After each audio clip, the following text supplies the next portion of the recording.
Alors, le contexte de l'élection présidentielle en Côte d'Ivoire en ce moment est très animé, très dynamique, très vivant. C'est normal d'ailleurs parce qu'il s'agit d'un des pays quand même les plus dynamiques de notre continent, en particulier de notre sous-région. C'est un pays qui certes a connu au cours des dernières années, au cours des 2 dernières décennies, des moments de forte tension politique, des moments de forte perturbation politique. Et tout cela a fait que c'est un pays dans lequel l'ambiance politique, le débat politique est très animé.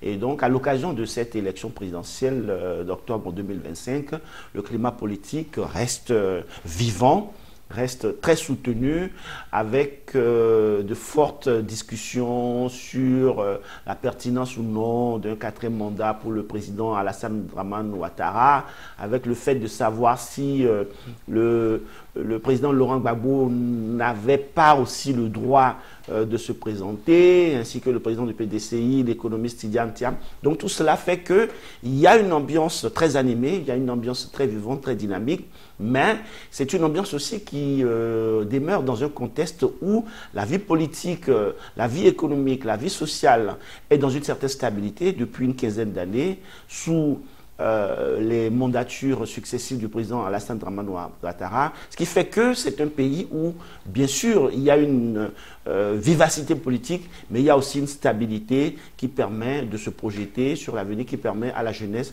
donc quand même d'entrevoir pour ce pays des perspectives. Donc je dirais que c'est un pays, c'est un climat politique qui en ce moment est caractérisé par une vivacité politique, mais aussi un dynamisme économique et une belle projection vers l'avenir.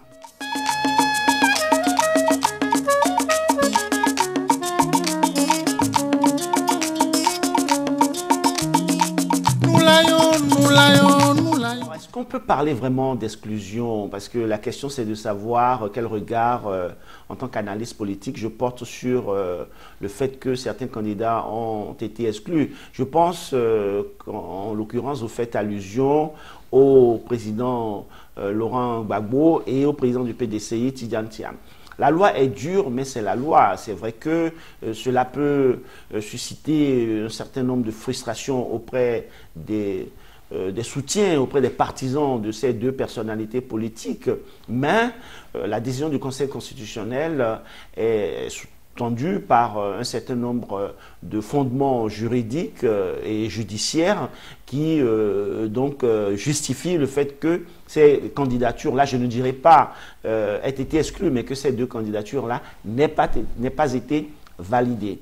Et donc, c'est sur la base d'un certain nombre de fondements juridiques et judiciaires que le Conseil constitutionnel, je dirais, n'a pas exclu, mais n'a pas validé ces deux candidatures-là. Il n'en demeure pas moins que l'élection, le scrutin d'octobre 2025 sera animé par 5 candidatures. En Afrique, nous avons généralement la manie d'avoir des pléthores de candidatures. En l'occurrence, là, je crois que le Conseil constitutionnel de la Côte d'Ivoire a dû se prononcer sur quasiment une 50aine de candidatures. C'est le cas dans beaucoup de pays avec des candidatures vraiment fantaisistes. Vous verrez qu'au Bénin, par exemple, aujourd'hui, il y a une réforme qui fait que ce serait difficile d'avoir plus de 3 ou 4 duos présidentiels de candidats. Et là, en Côte d'Ivoire, aujourd'hui, nous allons assister à une élection présidentielle qui sera animée par 5 candidats. Je pense que c'est largement suffisant pour avoir un panel représentatif de la population ivoirienne, des différentes visions politiques qui seront proposées, des différents projets qui seront soumis à la population et aux électeurs ivoiriens. Et donc là, je note que, en l'occurrence, l'ancien ministre et homme d'affaires Jean-Louis Billon a vu sa candidature validée, ainsi que la grande dame de la politique ivoirienne, Mme Simone Eïvé Gbagbo. Bien sûr que la candidature du président sortant, son Excellence le président Alassane Dramane Ouattara, a été aussi validée, plus 2 autres candidatures, Don Melo, etc. Eh bien, je pense que c'est suffisant pour que le peuple ivoirien ait un panel de candidats pour pouvoir se projeter dans l'avenir, pour pouvoir se prononcer.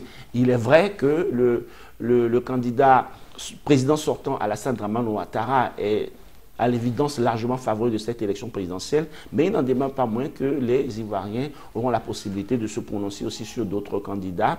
Et donc, En l'occurrence, je pense qu'il serait difficile de parler d'exclusion, même si les candidatures de Laurent Gbagbo et de Tidjane Thiam n'ont pas été en définitive validées par la Cour constitutionnelle ivoirienne. Donc là encore, je pense que le pays peut se projeter, avoir à l'occasion de ce scrutin d'octobre 2025 un panel de candidatures, des projets de société et bien entendu se prononcer pour faire un choix qui va permettre au pays d'avancer dans la stabilité, d'avancer dans la construction, dans le développement économique et dans l'épanouissement social de chaque Ivoirien et de chaque Ivoirienne.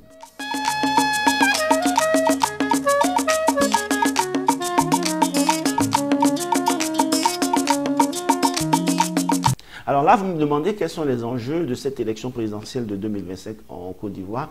Je dirais que ces enjeux sont de trois ordres: la paix, l'épanouissement, le développement. Et donc, la paix, l'épanouissement et le développement, ce triptyque-là ne peut pas se mettre en œuvre sans une certaine stabilité. Et en Afrique, nous observons que dans beaucoup de pays, en l'occurrence dans notre sous-région, il y a quand même un certain nombre d'instabilités. La démocratie est remise en cause dans certains endroits. Il y a des régimes militaires qui reviennent au pouvoir. Il y a des débats sur un certain panafricanisme. Bien sûr qu'en tant qu'Africains, nous devons être tous panafricanistes. Nous devons souhaiter les unions, les regroupements pour faire avancer notre continent de façon plus dynamique, plus solide, plus concurrentielle dans le concert des nations.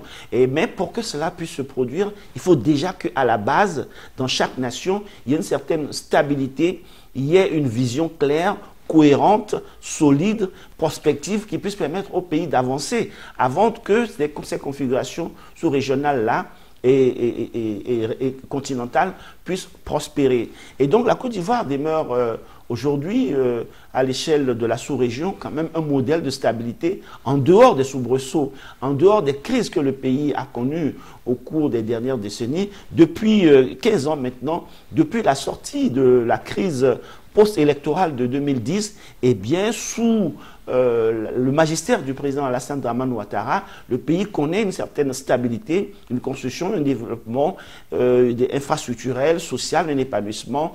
Et bien entendu, je pense que ce quatrième mandat qui arrive, ou du moins ce deuxième mandat dans le cadre de la nouvelle constitution, sera un mandat de parachèvement de l'œuvre que le président Alassane Dramane Ouattara a pu entamer à la tête de ce pays, après avoir énormément, je dirais, souffert avant de pouvoir accéder au pouvoir, parce que c'est un homme politique qui est en place de longue date, qui aurait pu avoir un destin présidentiel beaucoup plus précoce à la tête de ce pays, mais ce destin présidentiel a été heurté par un certain nombre de difficultés politiques, par un certain nombre de clivages, de tensions, mais il a réussi quand même, grâce à la volonté des Ivoiriens, à parvenir au pouvoir en 2010, et depuis, il est rentré dans une phase de construction, dans une phase de développement du pays, dans une phase de stabilisation et de projection du pays sur un avenir concurrentiel dans le monde dans lequel nous sommes. Eh bien, je crois que ce nouveau mandat qui arrivera probablement en octobre 2025 sera le mandat de parachèvement de l'œuvre avant une passation donc de main à une autre génération, bien entendu, pour pouvoir, dans la continuité, j'espère aussi, que toujours dans cet esprit de construction, dans cet esprit de développement et du bon panafricanisme, pouvoir permettre à ce pays-là d'être, comme il l'est, l'un des moteurs vraiment du développement de la sous-région ouest africaine et je dirais même du continent africain. Donc les enjeux sont des enjeux de paix, de stabilité, de développement, de développement économique, de construction, de projection. Et je pense que les Ivoiriens feront en sorte d'avoir une élection vraiment dans un cadre pacifique, dans un cadre paisible, malgré les petites divergences, malgré certaines tensions politiques, malgré les débats qui sont très vifs. Eh bien, les Ivoiriens arriveront dans la pertinence, dans la clairvoyance, à se donner la main pour avancer vers cette élection présidentielle dans la paix. Et nous, en tant qu'Africains, en tant qu'analystes politiques, tout ce que nous pourrons faire pour contribuer à ce climat, à cet encouragement vers la paix, eh bien, nous le ferons à notre niveau chacun, sur nos antennes, et partout où nous aurons la possibilité d'avoir droit à la parole. Merci beaucoup.